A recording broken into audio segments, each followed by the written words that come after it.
इस कहानी में हम हंटर और बैकी नाम की दो लड़कियों को देखते हैं जो 2000 फीट ऊंचे टावर में रेगिस्तान के बीचों बीच फंसी हुई हैं। इसमें सबसे बुरी बात ये होती है कि ये किसी को मदद के लिए बुला भी नहीं सकती। इनके फोन में नेटवर्क नहीं होते हैं। इतनी कम जगह में ये नींद भी नहीं ले सकती। अगर नींद लेने की कोशिश की तो 2000 फीट से सीधे जमीन पर गिरेंगी। ये यहाँ पर कैसे फंसी, क्या ये यहाँ से बचकर जा पाएंगी, तो ये हम कहानी में आगे जानेंगे। तो मूवी की शुरुआत होती है जहाँ हम बैकी, उसके बॉयफ्रेंड डैन और बैकी की सबसे अच्छी दोस्त हंटर को देखते हैं जो पहाड़ों पर चढ़ रहे होते हैं। तभी डैन को एक होल दिखाई देता है जो अपनी सेफ्टी बेल्ट उस होल में फंसाने के लिए अपना हाथ उस होल में डाल देता है, लेकिन उसमें से अचानक एक पक्षी बाहर निकलता है जिसकी वजह से डैन अपना बैलेंस खो देता है और नीचे गिरने वाला ही होता है। तभी सेफ्टी बेल्ट उस होल में फंस जाती है और डैन रस्सी से लटक जाता है। हंटर और बैकी उसकी मदद करने के लिए उसके पास आ ही रही होती हैं कि तभी उसकी रस्सी टूट जाती है और वो नीचे जाकर गिरता है जिसकी वजह से वो मर जाता है। इस हादसे के बाद हमें 1 साल बाद का सीन दिखाया जाता है जहाँ बैकी अपने बॉयफ्रेंड डैन को भूल नहीं पा रही थी और बहुत ज्यादा ड्रिंक करने लगती है। इस बात से उसके फादर बहुत ज्यादा परेशान होने लगते हैं। वो बैकी को बहुत ज्यादा समझाने की कोशिश करते हैं लेकिन बैकी उसकी एक भी नहीं सुनती है। एक दिन बैकी सुसाइड करने जा रही थी कि तभी उसे हंटर का कॉल आता है, इसलिए वो सुसाइड नहीं करती है। अगले दिन हंटर उसके घर आती है। हंटर को मालूम होता है कि बैकी को उस हादसे से बहुत बड़ा सदमा पहुंचा है। हंटर बैकी को उस सदमे से बाहर निकालने के लिए कहती है कि मैंने B67 टावर पर चढ़ने का प्लान बनाया है जिसमें तुम भी हमारे साथ चल रही हो। बैकी वहाँ पर जाने के लिए तैयार हो जाती है। अगले दिन हंटर और बैकी उस टावर की ओर निकल जाते हैं। बहुत देर ट्रेवलिंग करने के बाद अब रात को एक होटल में रुकते हैं। अगली सुबह वह दोनों वहां पर जाने के लिए कुछ जरूरी खाने पीने का सामान रख लेते हैं और वहां से चले जाते हैं। अब वो दोनों उस टावर के पास आ गई हैं, लेकिन यहाँ पर गेट पर ताला लगा हुआ है। हंटर अपनी गाड़ी गेट के पास खड़ी कर देती है और वो दोनों पैदल वहां से आगे जाने लगते हैं। रास्ते में इन्हें एक मरा हुआ जानवर दिखाई देता है जिसको गिद्ध खा रहे होते हैं। वो उनको वहां से भगा देती है। कुछ देर बाद वो दोनों उस टावर के पास पहुंच जाते हैं। बैकी टावर की ऊंचाई को देखकर बहुत ज्यादा डर जाती है। वो कहती है मैं इस टावर पर नहीं चढ़ सकती।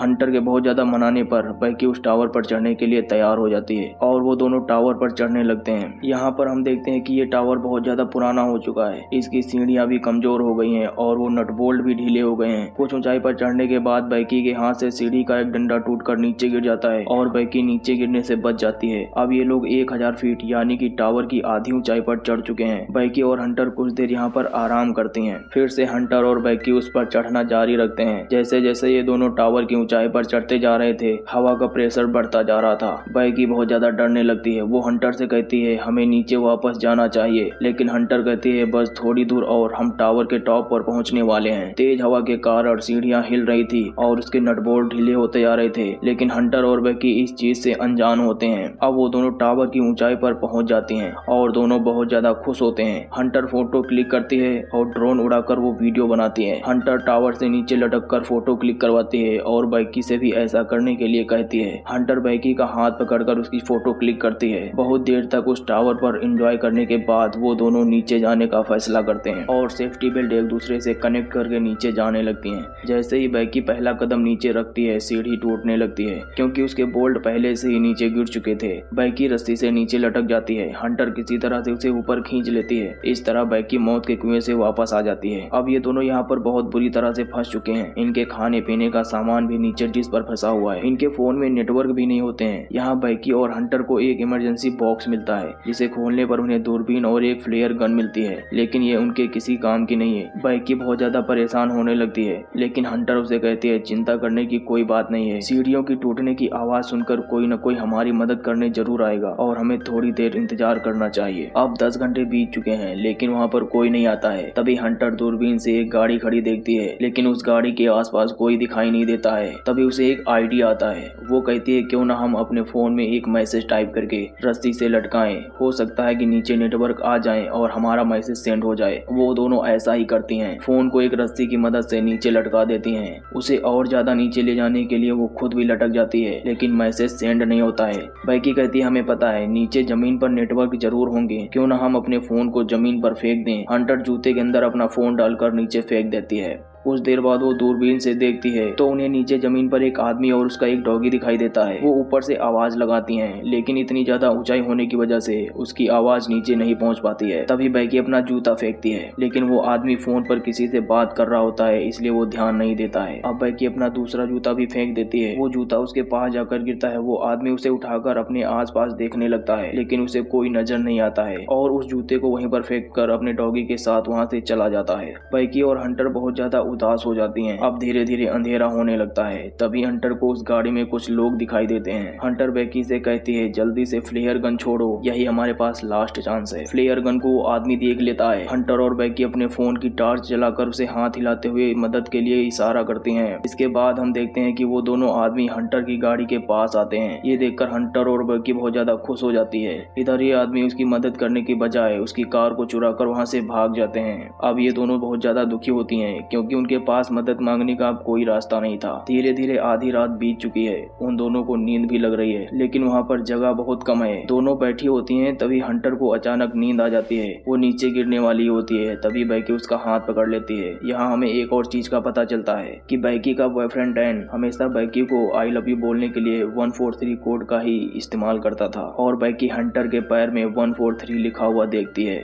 बैकी के पूछने पर हंटर उसे सब कुछ बताने लगती है। वो कहती है, हमारा और डैन का 6 महीने से अफेयर रहा है। बैकी ये सुनकर बहुत ज्यादा निराश हो जाती है, क्योंकि डैन और हंटर दोनों मिलकर उसे धोखा दे रहे थे और इसे इस बात की जरा सी भनक भी नहीं थी। अब सुबह हो गई है। उन्हें इस टावर पर फंसे हुए 24 घंटे बीत चुके हैं। उनकी मदद करने कोई नहीं आया है, क्योंकि उनका मैसेज शायद अभी तक नहीं पहुंचा है। हो सकता है इतनी ऊंचाई से फोन फेंकने पर टूट गया हो। अब हंटर डिसाइड करती है कि वह नीचे डिस्क में फंसे बैग को वापस लाएगी, जिसमें खाने पीने की सभी चीजें हैं। वह रस्सी की मदद से नीचे जाने लगती है, लेकिन रस्सी थोड़ी छोटी पड़ जाती है। वह डिस्क तक नहीं पहुंच पा रही थी। उसके पास दूसरा कोई रास्ता नहीं होता है, इसलिए वह अपनी सेफ्टी बेल्ट से रस्सी को खोलकर जंप लेते हुए उस डिस्क पर कूद जाती है। इस तरह वह बैग के पास पहुंच जाती है और बैग से पानी की बोतल निकालकर पानी पीने लगती है। ऊपर वापस जाने के लिए वह अपने सेल्फी स्टिक की सहायता से बैग को रस्सी में फंसा देती है और खुद जंप लगाकर रस्सी से लटक जाती है। बैकी उसे ऊपर खींचने लगती है। हंटर जैसे ही ऊपर पहुंचने वाली होती है कि तभी उसके हाथ से रस्सी छूट जाती है। ये देखकर बैकी बहुत ज्यादा डर जाती है, लेकिन जैसे ही वह नीचे देखती है तो हंटर रस्सी से लटकी हुई थी। तभी बैकी जल्दी जल्दी उसे ऊपर खींच लेती है। अब उनके पास ड्रोन होता है, इसलिए बैकी एक हेल्प लेटर लिखकर ड्रोन की मदद से पास के ही होटल में भेजने की कोशिश करती हैं, लेकिन ड्रोन में बैटरी कम होने की वजह से वह ज्यादा दूर तक नहीं जा पाता है। धीरे धीरे समय बीतता जा रहा था और रात को बैकी को सोते समय एक सपना आता है कि हंटर मर चुकी है और उसकी लाश को गिद्ध खा रहे होते हैं। बैकी ये देखकर बहुत ज्यादा डर जाती है, लेकिन वह सिर्फ एक सपना था। अगले दिन जैसे ही सुबह होती है, तभी बैकी को एक आइडिया आता है कि टावर के ऊपर लगी लाइट की मदद से वह ड्रोन को चार्ज कर सकते हैं, और उनका ये आइडिया काम कर जाता है। वह ड्रोन को चार्ज कर लेती हैं। वो ड्रोन होटल तक पहुंचने लगता है। ड्रोन वहां पर पहुंचने ही वाला होता है कि तभी एक ट्रक से टक्कर लग जाती है और ड्रोन वहीं पर टूटकर गिर जाता है और ट्रक ड्राइवर उस पर ध्यान नहीं देता है और वहां से चला जाता है। हंटर और बैकी बहुत ज्यादा डर गई थी, क्योंकि उनके पास बचने का अब कोई रास्ता नहीं था। शाम को काफी तेज तूफान आ रहा था और बैकी को नींद भी लग रही थी, लेकिन हंटर उसे सोने से मना करती है। बैकी हंटर से कहती है, मुझे अपना दूसरा जूता दो, मैं उसमें अपना फोन डालकर नीचे फेंकूंगी, शायद कोई मैसेज सेंड हो जाए। लेकिन यहीं इस कहानी में एक और ट्विस्ट को जोड़ दिया जाता है कि जब हंटर नीचे बैग लेने के लिए गई थी, तभी रस्सी छूटने की वजह से वह डिस्क पर गिरी थी और उसकी वहीं पर मौत हो गई थी। तब से हंटर बैकी के पास नहीं थी। शायद बैकी की भूख और प्यास की वजह से वह हंटर को इमेजिन कर रही थी। इसके अगले पल हम देखते हैं कि एक गिद्ध बैकी के पास आकर उसकी घाव वाली जगह पर मांस को खाने लगता है, लेकिन बैकी उसे पकड़कर टावर के मेटल से दबाकर उसे जान से मार देती है और अपनी भूख मिटाने के लिए उसे खाने लगती है। अब बैकी के अंदर थोड़ी जान आती है और वह अपने डैड को मदद के लिए एक मैसेज टाइप करती है और एक वीडियो भी बनाती है। इसके बाद वह उस रस्सी की मदद से उस डिस्क पर आ जाती है जहां हंटर की लाश पड़ी थी। वह हंटर का जूता निकालकर उसमें अपना मोबाइल रख देती है, लेकिन इस बार बैकी हंटर की डेड बॉडी के अंदर जूता डालती है और डेड बॉडी को नीचे फेंक देती है। इधर बैकी के डैड उसे ढूंढते ढूंढते परेशान हो रहे थे, लेकिन तभी बैकी का मैसेज उसके पास पहुंच जाता है। वह जल्दी से पुलिस को कॉल करके टावर की तरफ जाने को कहता है और खुद टावर के पास पहुंचकर वह देखता है कि पुलिस एक डेड बॉडी को कवर कर रही थी। ये देखकर उसे लगता है कि ये उसकी बेटी बैकी की डेड बॉडी है। उसे लगता है कि वह मर गई है, लेकिन तभी वह पुलिस की कार के पास बैकी को खड़ा देखता है। वो दौड़कर उसके पास जाता है और उसे गले से लगा लेता है। इसी तरह से ये अमेजिंग मूवी यहीं पर एंड हो जाती है। तो दोस्तों, मूवी की कहानी कैसी लगी हमें कमेंट बॉक्स में जरूर बताएं और हमारी चैनल मूवीज एक्सप्लेन अंकित को सब्सक्राइब करें। Thanks for watching this video.